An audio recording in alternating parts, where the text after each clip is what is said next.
Elevações mecânicas são atividades de levantamento de carga com auxílio de um equipamento mecânico, como um guindaste, uma ponte rolante, uma grua ou mesmo uma empilhadeira. Além destes, existem diversos outros equipamentos que fazem o trabalho que um ser humano não conseguiria. Neste vídeo lhe apresento 8 controles que precisam ser checados antes de iniciar um trabalho com elevação mecânica com o uso de guindaste. Com uma certa adaptação, estes 8 controles podem ser adaptados para qualquer outro equipamento de elevação mecânica. A referência desse conteúdo é da IOGP, Associação Internacional dos Produtores de Óleo e Gás. 1. Planejamento do equipamento. O método de içamento, o equipamento e o número de pessoas necessárias devem ser avaliadas e determinadas. Quando necessário, um plano ou procedimento de içamento aprovado deve estar em vigor e deve ser avaliado por uma pessoa competente. O equipamento deve ser avaliado para peso da carga, tamanho da carga, centro de gravidade e pontos de elevação. A capacidade e condições atuais do equipamento de elevação devem ser avaliadas. O operador do equipamento e a equipe de içamento devem discutir o plano de içamento por escrito e impresso antes do içamento. 2. Perigos identificados e controlados. Concluíram a avaliação de risco de tarefa específica para o escopo do trabalho. Discutir os perigos com a equipe antes do início do trabalho. Identificar os perigos aéreos e/ou outras obstruções, por exemplo, linhas elétricas aéreas, certificando-se de verificar o caminho da movimentação, raio de giro, riscos aéreos, zonas de levantamento e deposição. Verifique se há operações simultâneas que podem apresentar quaisquer riscos adicionais. Discuta as considerações de interrupção do trabalho se a situação de trabalho mudar, incluindo mudança de clima.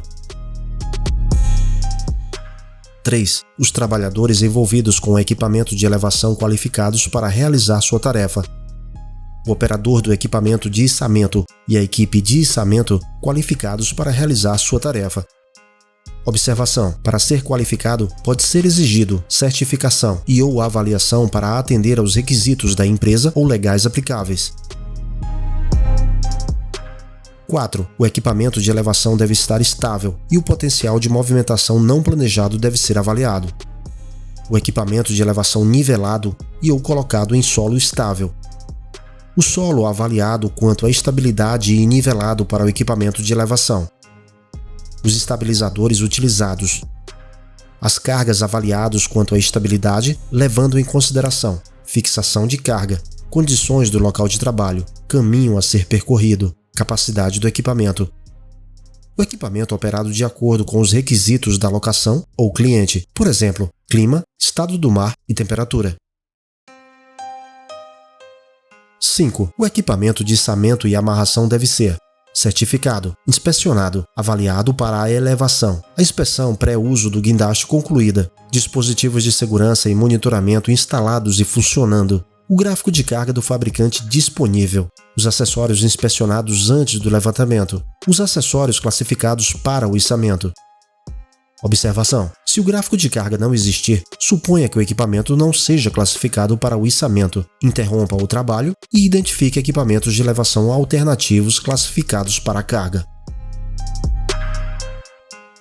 6. Um plano de comunicação e responsabilidades devem ser acordados pela equipe de içamento. Método de comunicação, por exemplo, sinais manuais, rádio, acordados e testados. O operador do equipamento e a equipe de içamento devem discutir a resposta de emergência, incluindo quais sinais de parada de emergência devem ser usados. A pessoa responsável pelo içamento identificada de acordo com o plano ou procedimento de içamento. Os membros da equipe de içamento concordaram com seus papéis e responsabilidades individuais para o içamento. O sinalizador para elevação identificado. 7. A carga deve ser inspecionada antes do levantamento. Cada carga é inspecionada quanto à integridade e estabilidade, por exemplo, centro de gravidade. A carga e sua embalagem podem suportar as forças ou movimentos causados pela elevação. Objetos soltos devem ser presos ou removidos antes do levantamento.